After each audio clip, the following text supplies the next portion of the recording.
నమస్తే అందరికీ. శ్రీమద్భగవద్గీత 10వ అధ్యాయం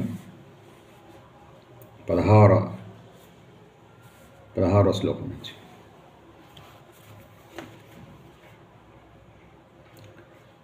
వక్తుమర్హస్య శేషేన దివ్యా హ్యాత్మవిభూతయః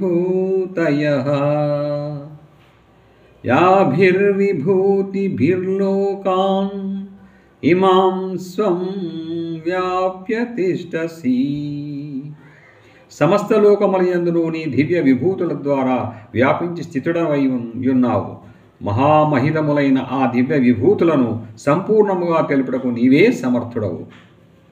కథం విద్యామహం యోగిన్ త్వాం సదా పరిచింతయన్ కేషు కేషు చ భావేషు చింత్యోసి భగవన్మయా. ఓ యోగీశ్వర, నిరంతరము చింతన చేయుచు నిన్ను ఏ విధముగా తెలుసుకొనగలను? హే భగవాన్, ఏ భావములతో నా ద్వారా చింతన చేయదగిన వాడవు? నిన్ను నేను ఎట్లు చింతన చేయవలను?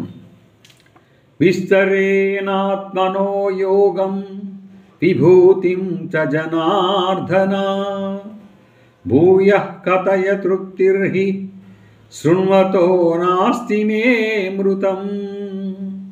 ఓ జనార్దన, నీ యోగశక్తిని గూర్చియు నీ విభూతి వైభవములను గురించియు విస్తృతముగా ఇంకను తెలుపము.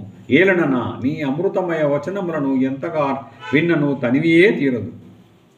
శ్రీ భగవాను ఉవాచ.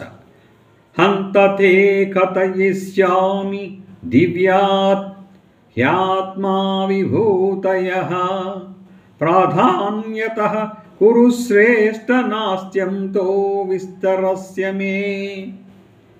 శ్రీ భగవానుడు పలికెను. ఓ అర్జున, నీవు లెస్సగా పలికితివి. నా దివ్య విభూతుల విస్తృతికి వ్యాప్తికి అంతమే లేదు. వాటిలో ప్రధానమైన వాటిని కొన్నింటిని మాత్రము నీకు తెలుపుచున్నాను.